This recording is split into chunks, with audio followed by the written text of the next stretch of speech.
Imagine a small council house on a quiet English street. No Gothic turrets, no cemetery next door, just identical brick homes and clipped front lawns. Neighbors watch television. Children ride bicycles. And inside number 30, something waits in the dark at the top of the stairs. The family who lived here would later say that the horror did not arrive with thunder or screams, but with water appearing from nowhere and lights that turned themselves on. It crept in slowly, testing them, learning their routines. Then, according to witnesses, the attacks began. Heavy furniture slid across linoleum floors with no one touching it. Objects flew with enough force to bruise skin. A teenage girl was dragged up the staircase by an invisible grip that left livid red marks around her throat. Today, the house at 30 East Drive in Pontefract is empty more often than not. But visitors, investigators, even hardened paranormal researchers still report the same thing when the sun goes down. The feeling that something in a dark robe is standing just behind them, watching and waiting to understand why this ordinary semi-detached house became known as the site of one of Europe's most violent alleged hauntings. We need to go back to the summer of 1966. Pontefract was then a coal mining town in West Yorkshire, surrounded by slag heaps and terraced streets. On the Chesterfield estate, number 30, East Drive was just another council property, rented to Joe and Jean Pritchard and their 2 children, Philip and Diane. Nothing in their background hinted at what was to come. They were not spiritualists. They did not hold seances. They went to work, to school, to church. Their lives were so unremarkable that, years later, local journalists would comment on how ordinary they seemed. Yet from the moment the disturbances began, the house at 30 East Drive would attract priests, police officers, reporters, and later, paranormal investigators from around the world. Some would leave convinced the family had been the victims of a complex, long-running poltergeist outbreak. Others would insist it was all a hoax or a mass delusion. The Pritchards themselves never fully agreed on what they had lived through. They only knew that it had changed them. The first disturbances were so mundane that, on another day, they might have been ignored. In late August 1966, while Joe and Jean were away on holiday, their 15-year-old son Philip stayed at the house with his grandmother. It was hot, the kind of stifling English summer afternoon when the air feels heavy and slow. According to their later accounts, it began with a chilling gust of wind that blew through the entire house, slamming doors and rattling crockery, even though the weather outside was still. Then they noticed a fine white dust, like chalk or ash, falling silently from midair in the living room. Not from the ceiling or a burst pipe, but from a space just below the light fitting. They tried to brush it up, only for more to appear. Pools of clean water began forming on the linoleum kitchen floor, perfectly round, with no leak above or plumbing nearby. An engineer from the water board was called. He could find no source. Pipes were intact. Walls were dry. The water simply arrived, then slowly vanished. That night, more activity followed. Reports say the grandfather clock began to swing wildly. A loud bang echoed from the kitchen. When Philip and his grandmother went to check, they allegedly found the tea dispenser repeatedly emptying itself, its metal arm moving up and down as though pushed by an invisible hand. A potted plant slid across the surface and toppled to the floor. Overnight, a framed photograph was found lying in the middle of the room, its glass unbroken. Though no one admitted to touching it, they tried to sleep upstairs. As they settled into bed, a greenish foam appeared on the bedroom floor and spread slowly, staining the carpet. Cupboard doors shook violently as though something were trapped behind them, hammering to be let out. When the grandmother opened one cupboard to prove there was nothing inside, it remained empty and still. Moments later, another set of drawers began to sway on its OW. By the time Joe and Jean returned from their trip, the disturbances had quieted. But something, the family would later insist, had already taken hold of their home. In the weeks that followed, the phenomena returned. This time while the whole family was present. Lights flicked on and off. Heavy wardrobes shifted inches away from the wall. Objects vanished and reappeared in impossible places. According to multiple accounts, a heavy chest of drawers once slid across a bedroom floor, pinning Diane to the wall until an unseen force abruptly released her. The activity was noisy, sudden, and often bizarre. Ornaments flew from shelves and smashed against walls. Curtains twisted themselves into tight ropes.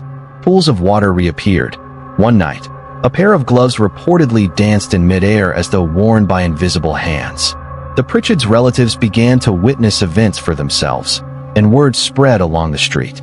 Curious neighbors gathered, half expecting a prank, half hungry for excitement. Few laughed once they stepped inside to a teasome point, perhaps grimly accepting that they were stuck with whatever shared their home. The family gave the presents a nickname, Fred. It was easier, they said years later, to joke about Fred than to admit they felt stalked by something they couldn't see, predict, or fight. As the disturbances escalated, the tone darkened.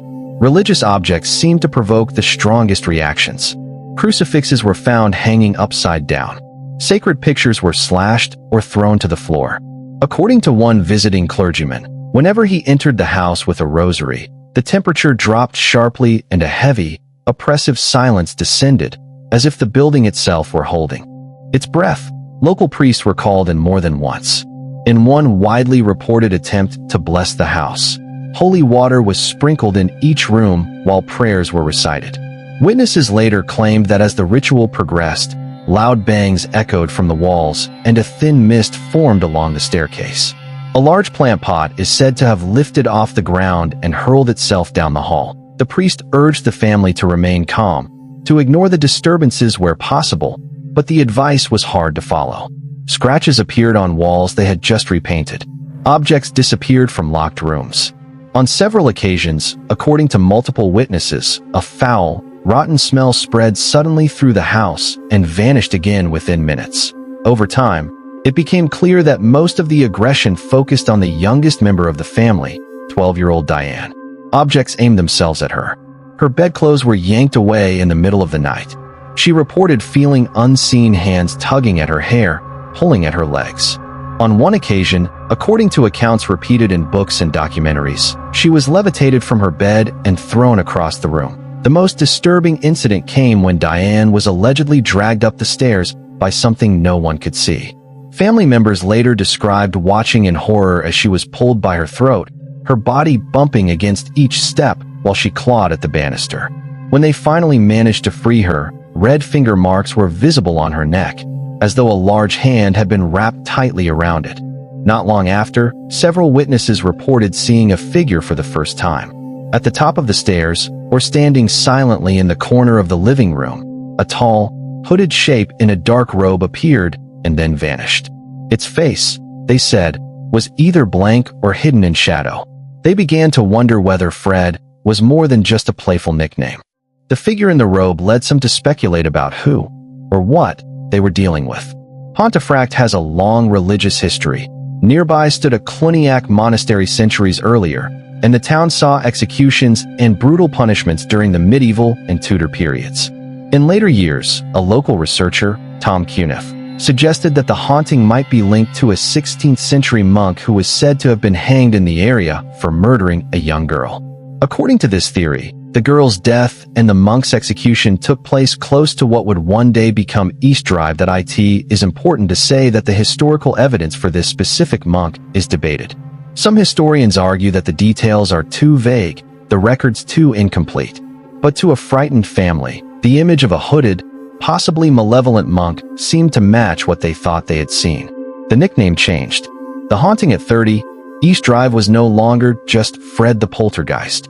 Newspapers, books, and later television programs began to call it something darker. The Black Monk of Pontefract, by the early 1970s, reports suggest that the most violent manifestations had begun to subside. The family still heard footsteps, still saw objects move, but the spectacular attacks became less frequent. Life, in a strained and wary way, went on. Philip grew up and left home. Diane eventually moved away. Joe and Jean remained at 30 East Drive for many years, and although they were often reluctant to talk publicly, visitors commented that the haunting had left them guarded, quick to dismiss questions, but never quite able to laugh it off. The story, however, refused to fade. Local papers ran articles. Paranormal authors documented the case in books, drawing on interviews and eyewitness statements. Television crews arrived. In 2012, a loosely based feature film, When the Lights Went Out, reimagined the haunting for cinema audiences, while later reality-based series such as Most Haunted and Paranormal Lockdown filmed overnight investigations inside the actual house. Modern investigators have recorded knocks, unexplained footsteps, and strange temperature drops. Some claim to have captured voices on electronic equipment. Skeptics suggest that expectations, suggestion, and the power of the legend itself can explain these experiences. Yet, even among those who doubt the original accounts, few deny that the atmosphere inside 30 East Drive feels heavy, as if the walls remember. For those who lived through it, the Black Monk was more than a story. Family members described years of poor sleep, of listening for noises in the quiet hours after midnight, of flinching every time a door slammed or a floorboard creaked. According to friends, Diane avoided talking about the house for long periods, as though mentioning it might somehow draw its attention back toward her. Oh, what really happened inside 30 East Drive? Was it an elaborate trick that spiraled out of control? A family under stress unconsciously feeding each other's fears? Or something older and colder that attached itself to an ordinary house on an ordinary street? Today, the lights are off and off, the curtains drawn. But according to many who have stood on that narrow staircase in the dark, the feeling remains that you are not alone.